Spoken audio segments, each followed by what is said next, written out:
agradezco la invitación a este evento y igual que la profesora Grisel, estas celebraciones nos llenan de orgullo, nos permitimos cierto grado de satisfacción. Se ha realizado un trabajo bien interesante. Son 50 años del inicio de los estudios de la orientación en nuestra Universidad de Carabobo. Por supuesto, 50 años de la Escuela de Educación, que abrió sus puertas en enero de 1964, con una primera cohorte de estudiantes que emprendieron esa aventura de iniciarse en una mención orientación. Esos sí estaban bien perdidos, Isaac. Imagínense usted, en el 64, licenciado en educación, dice, ¿qué es eso? Bueno, hubo un grupo de personas que se animó a entrar a esa mención de licenciado en educación, mención orientación. Para esa época, las instituciones responsables de la formación del personal docente eran los institutos pedagógicos y las escuelas normales. En las escuelas normales se formaban los docentes que atendían a los estudiantes de las escuelas primarias, y en los pedagógicos se formaban los docentes especialistas en asignaturas, profesores de química, profesores de biología, profesores de física, etc. Pero no existía, por supuesto, un licenciado en educación especialista en orientación. Y me imagino que la reacción de la gente fue casi igual a donde estaba Isaac. Afortunadamente, para ustedes, los estudiantes, esa primera etapa de surgimiento y reconocimiento de la profesión ya la tienen ya recorrida. Y deben dar gracias, por supuesto, a esos primeros orientadores que le abrieron ese camino, aunque todavía quedan algunos vestigios de ese desconocimiento. Y hay personas que lamentablemente, dentro de los mismos dirigentes de la educación, que después de 50 años siguen sin entender la pertinencia y la necesidad de este profesional. Y hasta algunas autoridades educativas se niegan a la asignación de esos cargos, a veces esgrimiendo razonamientos demasiado usados, que bueno, es que todo docente es orientador. Pues, bueno, eso no es verdad, no es tan verdad. El docente, si se quiere, es la mano derecha nuestra, pero no es cierto que todo docente es orientador. Yo pienso que ese es uno de los mitos que nosotros debemos erradicar definitivamente en la mente de algunos profesionales. El docente tiene su función muy específica, el orientador tiene su función muy específica. El docente, por supuesto, tiene una función muy importante y serían los primeros aliados de los orientadores, que por cierto, hay una colega de Miranda, que recientemente le acaban de nombrar algo dentro del Ministerio de Educación, y ella nos mandó una información donde se va a rescatar la figura del profesor guía en las escuelas, en las instituciones educativas. Entonces, por supuesto, eso fue hace mucho tiempo que se hablaba del profesor guía, decae, vuelve a surgir, resurgir, etcétera, etcétera. Es una actividad bien interesante. Pero el docente tiene su función muy importante y ni siquiera los egresados de pedagogía social, hay un grupo en unas universidades que preparan al pedagogo social, y ante la escasez que hablaba la profesora Grisel del personal en orientación, entonces bueno, el pedagogo social también puede ejercer como orientador, lo cual tampoco es cierto. Para hablar sobre la orientación en la Universidad de Carabobo, deberíamos en primer lugar contextualizarlo. Y en este sentido entiendo que hay que hacer un pequeño recorrido histórico de la orientación. Se abordará el surgimiento de la orientación en el mundo, luego en América Latina, en Venezuela y finalmente en la Universidad de Carabobo. Este breve recorrido es extremadamente necesario porque es importante que ustedes conozcan de dónde venimos, de dónde partimos todos. Hasta la fecha se ha establecido que el campo de la orientación, se pueden señalar varias etapas. En cualquier libro que ustedes encuentren hablan de una etapa precientífica de la orientación y de una etapa científica de la orientación. Todo el mundo considera que los filósofos griegos fueron los primeros orientadores con aquello de que, bueno, conócete a ti mismo, y eso es un lema muy importante en el campo de la orientación. Y luego, por supuesto, vino la parte científica, la elaboración de pruebas, los test estandarizados, etcétera, etcétera. Y ahorita está la cuestión entre si es científica y precientífica. aparentemente todo el mundo puede ser orientador, el resurgimiento de los chamanes y una serie de cosas que no sé dónde irá para eso. Bueno, para López Carrasco, el inicio de la era científica de la orientación, referida básicamente como orientación vocacional, se puede contarse a partir de la publicación de 1906, Elie Wiesel, conocido como Escogiendo una carrera, y luego apareció otra obra que es mucho más emblemática, que es la de Parsons, de 1909, que es Escogiendo una vocación. Eso fue, vamos a llamar, el inicio pues, de la orientación. Entonces lo ubicamos en el 1909, ¿verdad? Entonces fíjense que en 1964 es cuando ya más o menos aquí en Venezuela podemos ir a, bueno, antes, pero aquí en la Universidad de Carabobo. ¿Qué pasa en América Latina? La fecha importante en América Latina es en el 1925, cuando se crea en Argentina el Instituto de Psicotécnica y Orientación Profesional. Y en Brasil en el 1931, que se crea el primer servicio estatal de orientación profesional. Entonces, dentro de esa evolución histórica tenemos 1909, 1925 en Argentina, 1931 en Brasil. La orientación en Venezuela. Se asume que la orientación en Venezuela aparece en los escritos en el 1936. Acababa de terminar una dictadura del general Juan Vicente Gómez, benemérito Juan Vicente Gómez. Se establece en la creación del Instituto Pedagógico de Caracas, se establece que ese instituto debe fomentar el estudio científico de los problemas educativos y de la orientación vocacional. Entonces, esa es la primera referencia escrita en el 1936. Que yo no había nacido en esa época, de paso, ¿no? Que vayan a estar haciendo elucubraciones por ahí.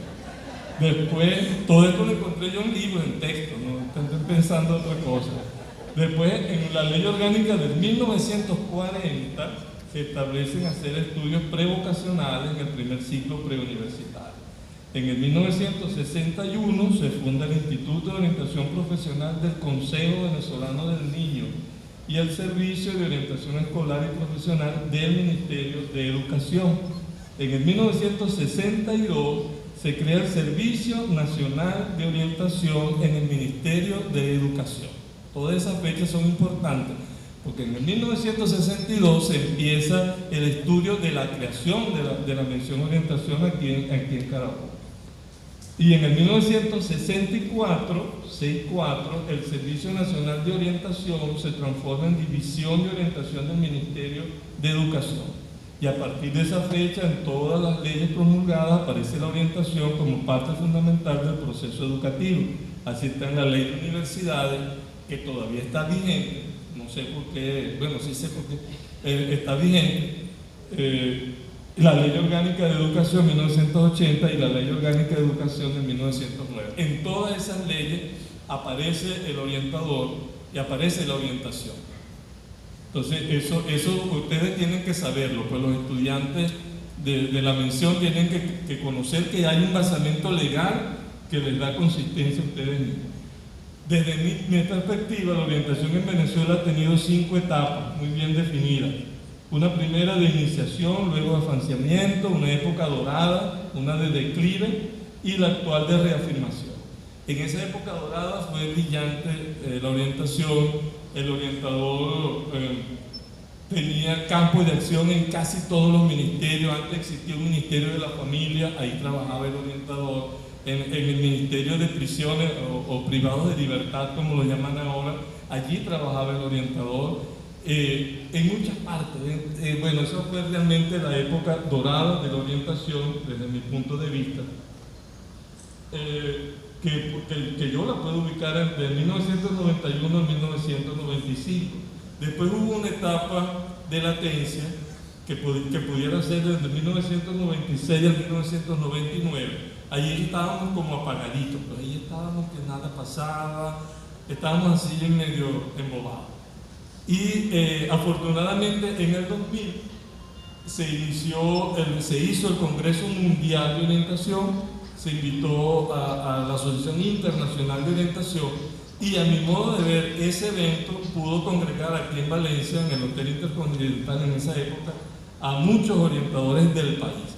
A mi modo de ver, ese evento fue importante porque hubo como un resurgir de la orientación, tanto como reconocimiento del Ministerio de Educación de esa época, como de los mismos orientadores. Entonces, eso fue muy importante.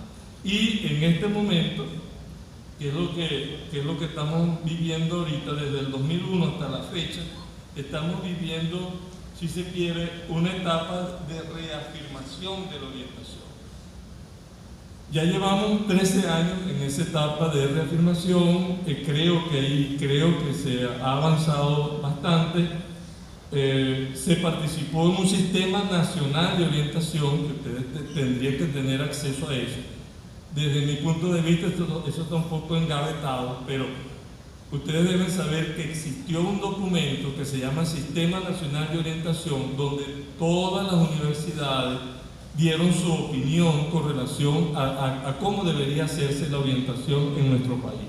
Eso es algo que vale la pena considerar. Este documento fue elaborado por una comisión de profesores de diferentes universidades nacionales, coordinado por el Ministerio de Educación Universitaria. Bueno, de todo eso, desde 1909, desde 1931, todas esas etapas, llegamos entonces aquí a la Universidad de Carabobo, donde comienzan sus actividades organizativas en 1962, 62, 63, y en enero del 64 empieza, bueno, la primera corte de esta misión. Son 50 años. Se iniciaron entonces los estudios en la Escuela de Educación para formar licenciados en Educación en unas menciones bien extrañas. Había una mención que se llamaba Administración Escolar, había una mención que se llamaba Teoría de la Educación, donde supuestamente se iban a formar al filósofo de la educación. Recursos audiovisuales para la enseñanza. En esa época se pensaba, cónchale, que en cada liceo, así como había una oficina de orientación, debería haber una oficina de recursos audiovisuales donde tuviera un especialista. Estamos hablando del 64. Bueno, bueno, por supuesto, y orientación, que es la reina de todas las menciones, pues. No podía ser de otra manera. Que no, en esa época no respondían a lo que estaba normalmente establecido para los profesores especialistas por asignatura. De allí que muchos de nosotros, parecido al caso de Isaac, bueno, yo empecé también como profesor de biología en Tinaquillo en el año 70, esa fue mi fecha de graduación, y en esa época la cosa era como más fácil, pues, en la Cuarta República, como dicen ahora, era como un poco más fácil. Yo me gradué en junio del 70 y en septiembre estaba trabajando ya, pues, con mis horas de clase. Y bueno, en eso estuve del 70 al 75 cuando ya empecé a trabajar aquí en la universidad. Si eso fue hace 50 años, ¿por qué se sigue presentando todavía esa misma situación? Claro, ahora el orientador tiene que ingresar como docente, eso es lo que se aprobó en alguna parte, todavía no sabemos por qué, pero ese es otro reto de los que ustedes deben pelearlo, ¿verdad? ¿Por qué un licenciado en educación, mención orientación, tiene que empezar dando biología o psicología o química? No sé. Eso fue hace 50 años y todavía se sigue haciendo. Otro punto importante de considerar es el hecho de que después de 19 años de iniciados los estudios de orientación, en el 1983, cuando era presidente Jaime Lucinche de Acción Democrática, el Ministerio de Educación emitió la resolución 12, donde ya algunos profesores han hecho mención, donde se eliminaban los estudios en pregrado. Entonces, dos universidades se mantuvieron de pie. Bueno, pero ¿por qué? Si es una mención muy importante, que fue la Universidad del Sur y la Universidad de Carabobo. Y gracias a ese gesto de esos profesores de esa época, es que ustedes están aquí hoy. Entonces, fíjense que no todo ha sido fácil, ni todo va a ser fácil para ustedes tampoco. Cada vez se inventan otras cosas, pero la idea es mantener ese espíritu universitario. Efectivamente, esa resolución se cumplió y todas las universidades eliminaron esos estudios de pregrado, a excepción de la Universidad del Zulia y de la Universidad de Carabobo, quienes, a pesar de las presiones, nunca dejaron de recibir estudiantes de pregrado. Hubo un momento que estuvo congelada y una comadre me dice, bueno, yo no ingresé a la universidad hasta que no abrieran orientación. Y lo hice así. Gracias a esa actitud combativa de la Universidad del Zulia y del Carabobo en 1966, se emitió otra resolución, creo que fue cuando el gobierno de Rafael Caldera, con COPEI, se emitió otra resolución, la 01, donde se reconoce la condición del personal docente de licenciado en educación, mención orientación, lo cual puede considerarse uno de los principales logros. De no haber sido así, ustedes no estuvieran sentados hoy aquí en este momento. A partir de 1971, se producen varios hechos que conducen a la reactivación de una campaña en pro de la conversión de escuela en facultad. Para el año 1977, el presidente de la República, Carlos Andrés Pérez, de Acción Democrática, se logra terminar el diseño curricular para la nueva facultad de la Universidad de Carabobo. En octubre de ese mismo año, el Consejo Nacional de Universidades decreta la conversión de escuela en educación en facultad. Luego vienen, por supuesto, los estudios de maestría. Entonces, es muy importante conocer, como algunas personas dicen, el devenir histórico de las cosas, ¿no?